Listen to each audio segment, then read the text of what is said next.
Hi, everyone, and welcome to Caring's Women in Motion Conversations. Oh, not yet, okay.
Hi, everyone, and welcome to the final edition of the Caring Women in Motion Conversations.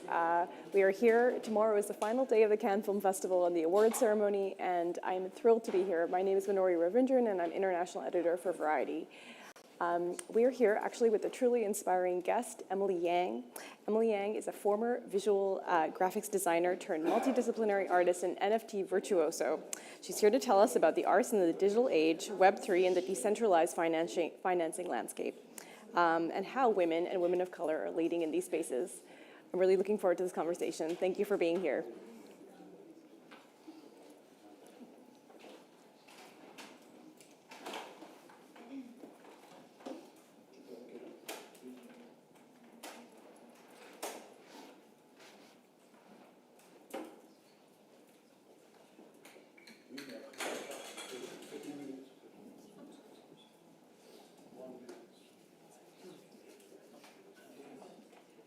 Should I sit down? Okay.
Everyone, I'm sure you know this, but there's room at the end for questions as well. So if you, just to say, it's like awkwardly sitting.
Hey, Emily, welcome. Hello. Very nice to see you. Thanks for having me. Thank you for being here with us. 1 minute photo, guys. Oh.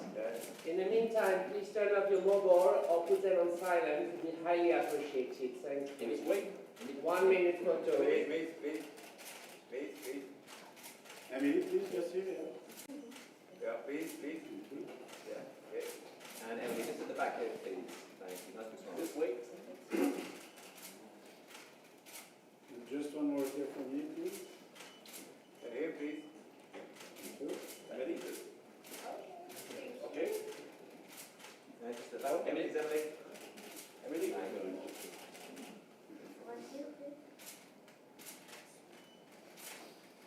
Please.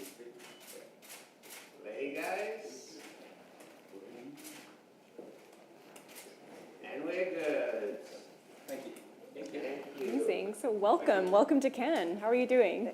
Thank you. I'm doing great, actually.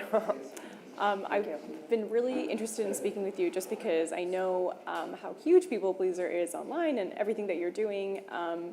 But you've had a really interesting trajectory, I feel like, because you began your career as basically a visual graphics designer for big studio movies. So how did you sort of like begin at that place? Well, pretty much what happened was I've loved art and drawing since a young age, but when I was in university, I watched Wall-E for the first time, and I just thought, I was so moved by the movie that when I watched the credits and I saw all those names in the credits who had worked on it from a technical perspective, I thought, oh, I want to be one of those names. And then so I sort of went into this deep dive of looking into how to make animation and computer graphics, and then I sought a career in it afterwards. Yeah. That's very, very cool. And I know that you had a big job lined up at Apple, effectively, and then when the pandemic struck, that was sort of put on ice, obviously, because of the COVID crisis. How did you pivot? Because ultimately, you sort of bet on yourself, right, when that happened? Yeah, I mean, it was definitely not an easy time. Looking back now, I obviously see it as a blessing in disguise, but at the time, it was particularly stressful because I was living in New York and I was worried about paying rent. I was actually collecting unemployment insurance because I had lost my job, and sort of I think what kept me sane during that time was I started an Instagram account, and that's how People Pleaser was born. Was because I wanted an outlet just to make art because I was doing endless job interviews and applications at the time, and I was actually unemployed for more than a year. So I was applying to jobs for more than a year, and it was obviously really hard time to get a job because competition was so high and the global economy was unsure because of COVID. And so to make myself feel more productive during this time, because I had been working nonstop since I graduated all the way up until that point, and not having a job made me feel like I didn't know what to do with myself or that I didn't have a sense of purpose. And so I made that Instagram account to have an outlet so that I would start making artwork for myself for the very first time, because before I had always been making artwork for other big Hollywood studios and such. And it was really just to make myself feel like I was doing something productive and I wasn't putting my life to waste. Around that same time, I started looking into other ways of generating income because of a lack of a job. And then later in 2020, that summer, I had discovered DeFi, which stands for decentralized finance, which is a subsector of cryptocurrency. And I saw a way to sort of marry my own skill set with crypto knowledge and make myself sort of valuable and useful in the space out of purely a need to make some kind of income for myself. And so, yeah, I started using my medium and making all these animations to promote DeFi protocols. And then through word of mouth, I think one after another, they all started hitting me up. And then that's when I was like, this could be a real job. Yeah, there could be something here. Yeah. And I feel like digitally, most people in the online world, people know you as People Pleaser, which is a really fun handle, I think. How did you sort of land on People Pleaser? It really was one of those things where when I made the Instagram account, I was looking at all these other amazing digital artists who all had really cool artist names, and my actual name is not particularly interesting or unique. And so I thought, okay, I should probably also have a cool artist name. And I think it very much resonates with just my personality type, being a people pleaser. And so it was one of those things where my hand was already on the screen, and I just typed it, and I thought, honestly, I wasn't in love with it, and I said, I can always change it later. And then everything happened so fast. Now I don't have time to change. I can't change it anymore. It kind of just stuck. But yeah, thankfully, other people like it, so. I feel like people relate to it, and they can understand it. It's a very human sort of. It was not intentional, but I'm very lucky. And how did you kind of go about expanding your art and what you do into the NFT world and sort of into this arena? Because it's it's a very different sort of ballgame, isn't it? It is. I think a lot of people see it as either, oh, it's super ridiculous, or it's all over the top, like very over the top, or the media focuses a lot on sort of just numbers being generated. To me, I found obviously the technology is very interesting about being able to generate on-chain royalties for artists. Beyond the many things that NFTs sort of enable for people, but. It's really weird because I feel like as an NFT artist, your entire income and worth and self-worth is put online. Everybody's judging you by the numbers that you generate, and it is actually a lot of high stress. But it also at the same time is a very interesting and new field that people are just looking into. And for me, when I started doing the DeFi animations in 2020, I had also obviously discovered NFTs in tandem, and then I would mint a few here and there, but they were fairly cheap and sometimes wouldn't sell just because at the time I didn't have a huge following. So me entering the NFT space was a pretty intentional step actually. So in early 2021, that was when Nifty Gateway started becoming really big, and then all the big celebrities like The Weeknd and Grimes and all these people started dropping NFTs on Nifty Gateway, and then I sort of realized that there's this giant tsunami wave of interest from the mainstream that are coming towards NFTs. And I sort of was wondering, how can I position myself to also be a part of this wave? And so that's when sort of I was experimenting around, and then I did the first, I had never done an auction up to that date, and I feel like the interesting thing about auctions is it sort of lets the market decide what the price is. And so this was definitely during the peak sort of interest of NFTs, as well as I recognized that I had this opportunity because from my DeFi career, I had already garnered a community of fans who are crypto native and willing to spend cryptocurrency. Because just because you're a celebrity doesn't mean that you're necessarily going to do well in NFTs, because your millions of followers probably don't even transact in cryptocurrency, right? So I definitely had a little bit of an advantage there, is that my fan base was already crypto native, and I just saw an opportunity, and I describe it as having like a baseball bat ready, and I was watching the ball drop and wondering when I would hit it, and thankfully I hit a home run. I think you did, and it's amazing that it's all been so recent, because this is like the last 2 and a bit years, right? Yeah, I think that's a result of the space itself being so fast moving.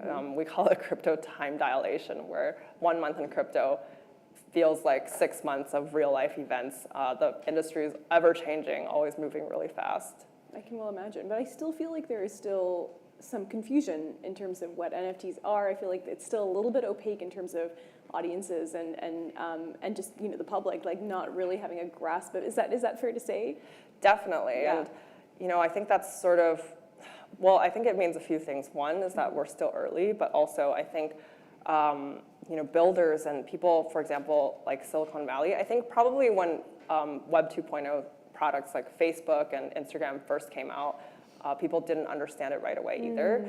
And so hopefully, that's part of my job, or what I'm doing here is to help digest it a little bit with the mainstream, and with at least my art or my platform. I also try to make the content a little bit more fun. It's definitely what I was doing with DeFi, is DeFi has a lot of really complex and just not immediately intuitive concepts, and then so I would sort of take those and study the white papers, and then I would come up with really sort of memey and relatable ways using art to kind of regurgitate that back for an audience so that it's they can understand it better.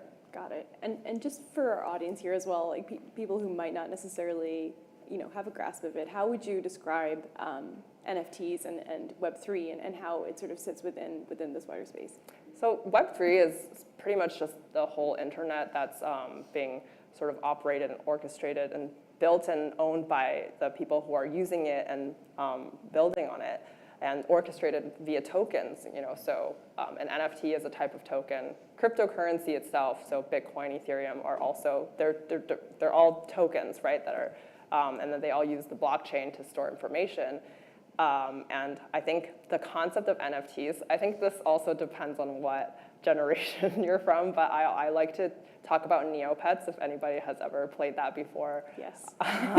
It's a pretty straightforward, I think as kids, through Neopets, we understood the concept of digital ownership and Very the true. value of various digital goods. It's the same as any other video game, really. For example, in video games, they might have, like in Neopets, they have different omelets, right? And then there's certain types of omelets that are more rare and expensive, and then there's like the plain ones that are free or very cheap. And NFTs are really sort of the same thing. And if you live quite a nomadic lifestyle like mine right now, moving around so much, you actually realize I don't want so many physical things anymore, and having an NFT really sort of kind of helps that lifestyle as well. So, I think it's a combination of COVID also accelerating this process. During COVID, I spent a lot of time indoors. I didn't really play video games before, but when it was the pandemic, I had nothing to do but to sit at home, and then so that's how I really discovered games on the Nintendo Switch, or, sort of VR or metaverse games online, and I realized, oh, there's this whole other digital world that I wasn't even a part of. And hopefully, I hope that we're not going to a future where everyone just stays indoors all the time, but it definitely is something that we can't deny that is coming. More and more, everybody, I think, spends most of their time online or, on digital devices these days. And so it's something that we should all at least strive to understand better. Of course. And why has art been sort of leveraged in this way? Because it feels as though this arena is really associated so closely with the art world, which is really interesting and cool. And obviously you've really kind of taken advantage of that. Like how, what's the link there? I think art is just easier for people to understand because it's a very visual medium. So even right now, when you're talking about the concept of a music NFT, I think people can't feel like they can't execute unless there's an album art that goes with it. And I think it's just because humans are such visual creatures. So if we don't have when you think about a digital file, if there's nothing to look at, it's not a video, then I think it sort of relates with people less. And that's probably why art sort of took off first. But, just like the internet or that we have MP3 files right now, I think as sort of more and more this NFT technology is integrated with our daily lives, people will move away from the art aspect of it and realize that it can be used for many other things, like, the obvious one being tickets or documentation, like driver's licenses. So. That's really interesting. And what about the gender balance? Obviously, this is the Caring Women in Motion talk, and this is a very, strong platform for this particular conversation. But in terms of the gender balance within the field, and also ethnic diversity, what is your take on how much representation, I suppose, there is right now? I think that the crypto community itself is not a sexist one. You can this is pretty obvious by how many anonymous influencer accounts there are, by people just being represented by a picture of a monkey online or something. They don't know who you are, what your background is, what you look like. It doesn't really matter. It's just what kind of thoughts and ideas you're putting out into the space. And there's definitely a gender disparity though, but I think that's a spillover from the tech industry being more male-oriented, as well as people who are, I guess, more interested in sort of like finance, like traditional finance also is, there's it's basically a convergence of all these industries that I think previously had a large gender imbalance. Right. And my job is to hopefully inspire more women to join the space, and you are seeing this happen more and more. And I think sort of my own success is also a result of people not being genderly discriminating, because I think they just recognized that the work that I was doing was cool and much less about who I am or what I look like. So in that regard, I feel really lucky, and I hope that my story can inspire other women to join in my footsteps in building in Web3 as well. Of course, of course. What about in the wider art world, would you say? I definitely noticed there's a so, I don't come from a traditionally art background, right? My first sort of exposure to the art space was from entering NFTs, but I definitely noticed that even in traditional art, the top selling artists are typically male. And so I'm not really sure if it's because there's a gender discrimination there. I'm sure, there's some relationship there, but I hope that with everybody digitizing themselves, it will matter less and less who you are or what you look like. Got it. And how have you personally kind of gone about bringing more women into the field? Well, I love doing panels like this that are women-focused, and obviously, recently, this is more film-related as well, but with I did a partnership with Brute and Cans to create NFTs that help. We're working with Dr. Stacy Smith for the USC Annenberg Inclusion Initiative, and so with the funds that we gathered from selling those NFTs, we are issuing scholarships to aspiring female filmmakers or female film students, and I guess the rest is just preaching the gospel to girls. Very, very cool. And just in general, would you say is enough being done to bring women into? Obviously you are clearly sort of doing your part, but just in the broader landscape, what are some of the initiatives in place, and is it enough? We could definitely use more. We can always use more. We're trying to move away from a societal, systemic impact that has been around for, probably like a century at least, right? And so, it's not going to change overnight. But I am seeing way more and more effort being put into sort of educating women or just being more inclusive towards women, which is really inspiring and makes me more optimistic about every space in general.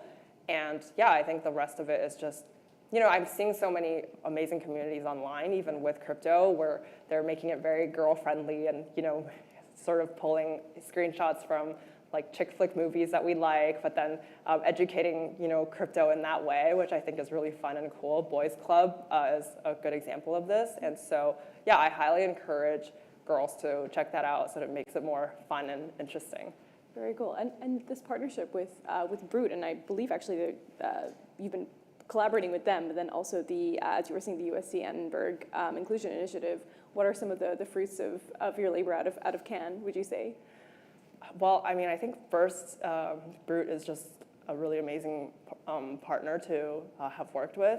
They've been so supportive and so resourceful, and it's super early, so hopefully this is just the beginning of an ongoing partnership, and we're excited to hopefully by the time next year Cannes rolls around, that we'll actually have some kind of activation for the females that did receive the scholarships, so we'll see how that goes. That's very cool. And I feel like a lot more is being done within the NFT space, within film in general and the industry. It seems as though there's still a little bit of confusion, but people are still trying to leverage the space a little bit more, especially in places like documentary and whatnot. Yes.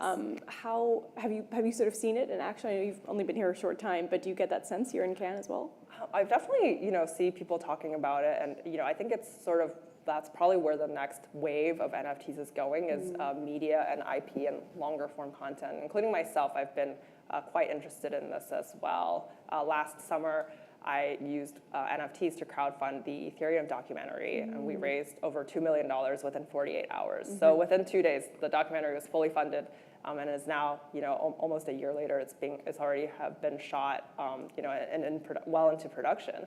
And this sort of gave me new ideas about how we can use crowdfunding via crypto, because it's efficient as a resource for filmmakers. And this is something that I would love to hear more about, filmmakers talk about, because I think a lot of people have this sort of maybe idea that as an NFT, like a movie needs to be an NFT or something, but I don't feel that that's the way that we should go, because you're not going to sell a one-of-one NFT of a movie for like $5 million to one person. That just doesn't make any sense, right? So it's sort of pushing us to think more about how we can use NFTs as utilities to facilitate the making of movies, which is something that I'm looking into and working on personally as well. Got it. Here in Canada as well, just in terms of women and their place within the festival and their place within the film industry at large has been a real topic of conversation. There have been various incidents, and that's really put that conversation into sharp relief. What are your views? And obviously, as an artist, albeit working within the digital space, but kind of when you're kind of looking at cinema right now, how do you sort of perceive its progress for women? I think it's slow, but there is progress, and hopefully, through events and missions like this, we can accelerate it a little bit more. I definitely still feel like there, especially film compared to I would say even tech and other industries. Right now, it's still very, very much behind in terms of inclusivity of women, especially in sort of female directors or filmmakers. And so obviously, that's part of what we're hoping to change with the USC Annenberg Inclusion Initiative as well. Absolutely. Yeah, they've been really at the forefront of doing a lot of that work. Yeah, it's super inspiring. I think actually we've got a social media question here for you that I will let's see here. Okay, so we have a question from Emma from Instagram for you. Jeff Koons is just one of the artists from more traditional forms of creation who just created his first NFT, which he donated to the Amfar Gala, which actually happened last night. Do you think different artists can naturally move to this new space? And how are you? Yeah, I think any artist can move towards this space as long as they study up on the material and understand the technology. The space is very, very sensitive towards anything that could come off as a cash grab, because I think the media probably isn't helping in that all they do is report about how much this NFT has sold for several $1 million, and then so it's drawn a lot of unwanted attention in terms of people who might be greedy or in the space for the wrong reasons, for monetary reasons. Of course, there's a lot of monetary upside, but I think that generally you see people who sort of make a transition into this space that are doing well are the people who have done their homework to really understand why this technology could be revolutionary and not just the financial upside of it. Got it. It needs to feel organic and authenticity is key. Exactly. I'm going to throw to the audience in case anybody has any questions for Emily as well. Do we have any? Yeah. Okay, we've got one question here. Who's on mic? Oh, I think we have a mic actually coming to you just because we're recording. Thank you. Hi, hello. So you just mentioned earlier that this auction, I would like to know who did win the auction, if it's possible to know. You're mentioning the auction you are doing, and how are Charlie Shrem, Tom Melley, and Courtney Warner involved in Define? Sorry, do you mean the auction that is associated with Brut and Cannes, or? Yeah. Oh, it's still ongoing, but part of the utility of the NFTs, which is really cool, is that it helps activate attending a red carpet or a movie premiere at Cannes. So, if you bought it now, it would just be sort of more of a commemorative because Cannes just, it's almost ending now. But, I'm sure if people are interested, they can head to, it's just, maybe we can include a link later.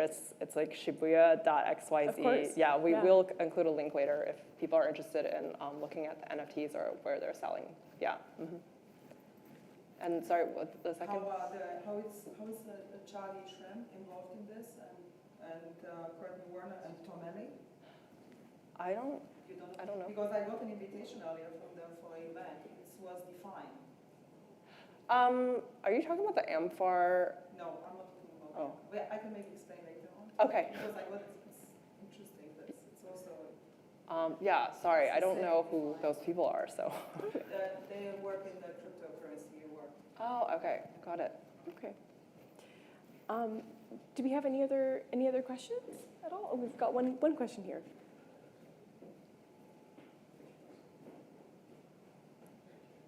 Thank you. Thank you for the conversation. I have a question regarding the gender equity and the discrimination that you talked about. You said that obviously there are not that much discrimination because you're here, obviously, and you're succeeded in that very, very difficult sector of crypto and in the art that you are succeeding in. So the question is regarding more your female touch, because you mentioned also the scholarship. So what is the specific female touch that you're adding in your art and that you would convey to the as a message to the youngsters, to the young girls? Thanks. Well, it's interesting because early on I had a conversation with somebody who was interested in just like my art profile, and then they were mentioning to me, which I had not noticed before, that, oh, just by looking at your art alone, I could tell that you're a female.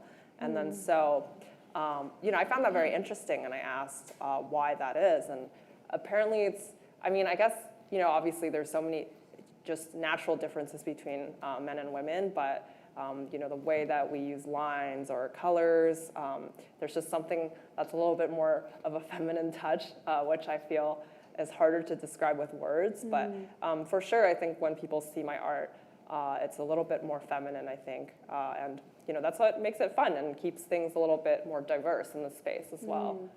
It's like what you were saying before, isn't it? It's easy to sort of hide behind that digital sort of, I guess, like mask, but ultimately the work that you produce does it has that lens of empowerment for women, right? At the end of the day, it's a little bit of an expression of yourself, right? Totally. Yeah.